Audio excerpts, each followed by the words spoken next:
ए वक्त ज़रा अदब से पेश आ, ए वक्त ज़रा अदब से पेश आ, वक्त नहीं लगता वक्त बदलने में। वक्त को थोड़ा वक्त दे दीजिए, वक्त आने पर वक्त बदल जाएगा। माननीय अध्यक्ष जी, आपका धन्यवाद पेश करना चाहती हूँ कि आपने महामहिम राज्यपाल के अभिभाषण पर मुझे अपना व्यक्तित्व रखने का अवसर प्रदान किया। आपका पुनः शुक्रिया अदा करना चाहती हूँ कि आपने एक मेवात की बेटी को यहाँ पर पहली बार इस सदन में बोलने का अवसर दिया है। मैं कामा विधानसभा से आती हूँ, अपनी आवाम का, अपनी जनता का, सभी का शुक्रिया अदा करना चाहती हूँ जिन्होंने इस मेवात की बेटी पर अपना भरोसा जताया और राजस्थान की सर्वोच्च पंचायत में भेजकर मुझे अपनी आवाज़ बुलंद करने का मौका दिया है। अध्यक्ष जी, कई दिनों से तरह तरह का वाद विवाद सुन रहे हैं।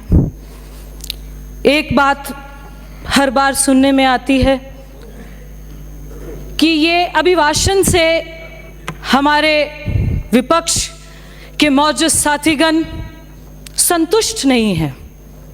संतुष्ट इसलिए नहीं है क्योंकि आपको 5 साल दिए गए आवाम की और जनता की सेवा करने के लिए, जिनको आपने बेमिसाल 5 साल के नाम से इश्तिहार छाप दिए और एक एक वर्ग के साथ धोखा अफजाई कर दी। ऐसा कोई वर्ग नहीं है, राजस्थान का ऐसा कोई वर्ग नहीं है जिसके साथ आपने वादा खिलाफी ना की हो। काश्तकार हो, युवा साथी हो, दलित हो, महिलाएं हो, या ऐसा एक भी वर्ग नहीं है जिसके साथ आपने वादा खिलाफी ना की हो। तो आप असंतुष्ट रहे, मुखमहीन रहे, उससे किसी को कोई नहीं है। जो करारा जवाब देना था 3 दिसंबर को, वो आपको मिल चुका है।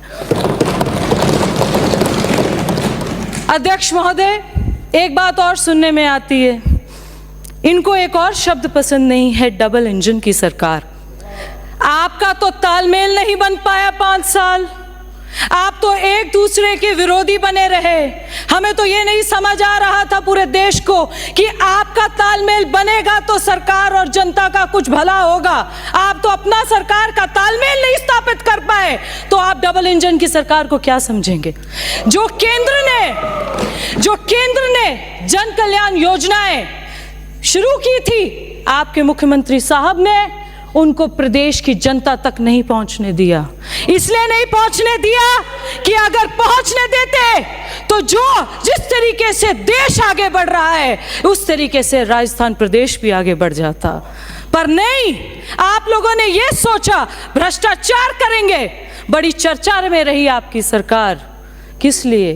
भ्रष्टाचार के लिए, बेरोजगारी के लिए, महिलाओं के साथ अत्याचार के लिए। मान्यवर, मैं मेवात जिले से आती हूँ। ब्रज कामा एक क्षेत्र ऐसा है जिसकी अपनी संस्कृति है, अपनी तहजीब है, अपनी एक ऐसा उसका कल्चर है जो सब जगह से, सब रूपियों से बनकर बनता है। जहाँ पर सूर्यमल, राजा सूरजमल की गौरवताएं हैं। शहीद हसन का मेवाती की शहीदी को सलामी देती हूँ।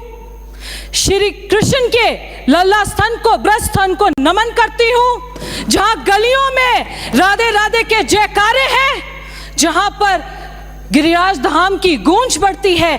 ऐसा एक पाक, ऐसा एक पवित्र, ऐसे जिले से और ऐसी धरती से आती हूँ। मान्यवर, दुर्भाग्य से जो वहां पर तालीम मंत्री थी, कांग्रेस के यहां से शिक्षा मंत्रालय देख रही थी, उन्होंने शिक्षा का स्तर मेवात के उस जिले में, उस इलाके में इस तरीके से खत्म कर दिया कि जहां पर अपने अध्यापकों को पहली बार सुना था, कहते हैं तबादले के लिए पैसे लेते थे, कामा में तबादला रुकवाने के लिए पैसे लिए जाते थे। पहली दफा बोल रहे हैं, अभी शुरू किया, 2 मिनट लेंगे। समय की सीमा है मेरी, 4:55 बजे से खत्म करना है, अभी बोलने वाले बहुत हैं।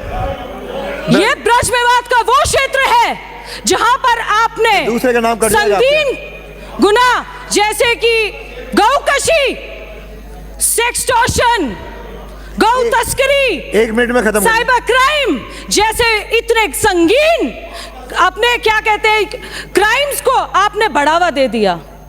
आपके वहां के सरकार में भरतपुर संभाग में 6 मंत्री थे और 6 के 6 में भ्रष्टाचार में डूब गए थे। ये पे एक ऐसा जिला बनाया है हमने जो कांग्रेस मुक्त कर दिया है। कांग्रेस मुक्त करके उस संभाग से हम लोग आते हैं। आप लोग यहां पर बात करेंगे राम मंदिर की, अब करिए। हमारे कण कण में राम है, हर मजहब और धर्म में राम को बड़े अदब से लिया जाता है।